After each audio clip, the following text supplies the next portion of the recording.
Hi everyone, it's Kayley, Romick, Rabbinic Intern, calling in from New York to share with you my Devar Torah for Vayikra. I saw so many connections in this week's Parsha with the absolute catastrophe our society is facing with COVID-19. From the threat of a contagious uncleanliness, which of course we define differently than ancient Israelites did, to whole different groups of people than we're used to. People who are medical professionals and essential workers like farmers and truckers, to everyone else who should just stay home, and the parallel to the priests and the rest of the Israelites. But I wanted to focus on one specific parallel that really drives home what we're doing here, which is the korbanot, the sacrifices that Vayikra and the rest of Torat Kohanim, what the rabbis call this book of Vayikra, the focus on sacrifice, on korbanot.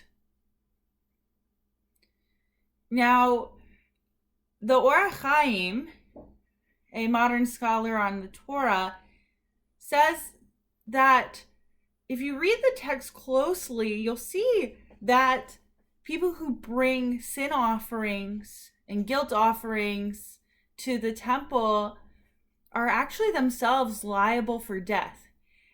And it says this even in the case of someone who accidentally transgresses, to the extent that they would need to bring the sacrifice to make reparations to God and humanity. And it got me thinking about how right now we feel the burden, the grave weight of mistakes that can lead to illness and death. And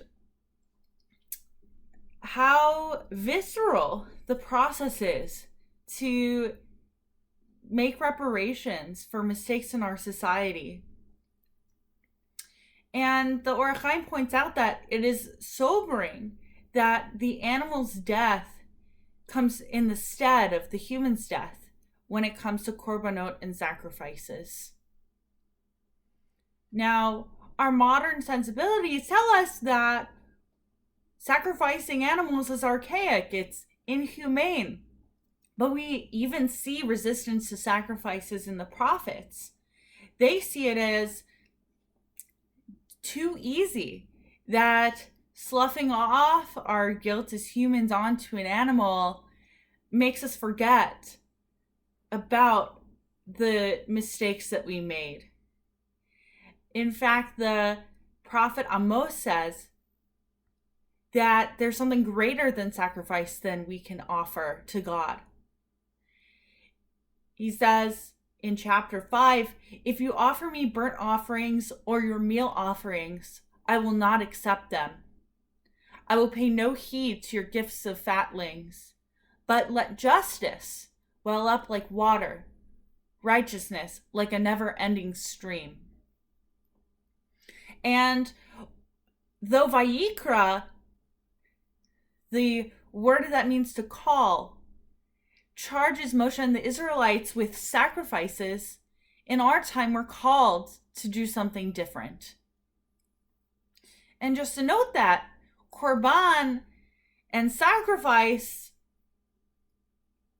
are two slightly different things. Though we translate the word korban as sacrifice, it really means to come closer to God, from the Hebrew word lehakriv, to draw closer. And in a way, when we do what we're called to do in this time, by those in our society who have information, who do know what to expect, the epidemiologists, the public health workers, when we listen to them and answer the call by staying home, by social distancing, all of these terms that you've undoubtedly heard and have become words that we now use so suddenly in our everyday language, when we answer their call, we're actually doing something spiritual. We are drawing closer to God, even as we distance ourselves from other people.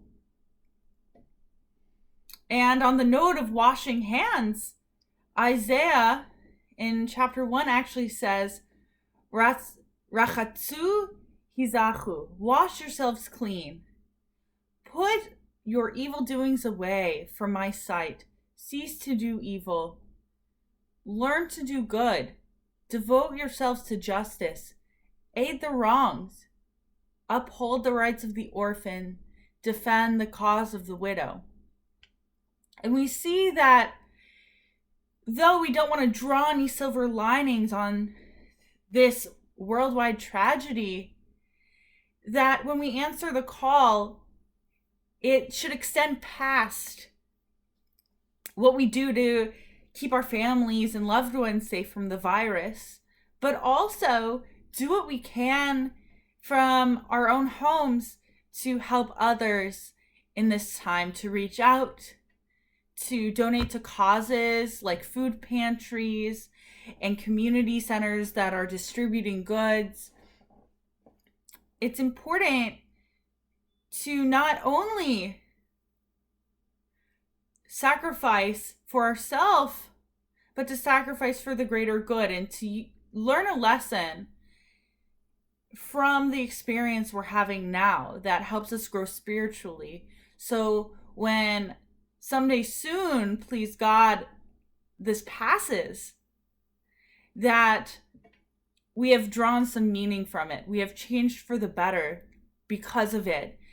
And that's not to say that anyone whose life is affected by this illness has suffered for our gain, but that when tragedies happen, it is a human need to make meaning so that we don't suffer despair, so that we don't give up or lose hope.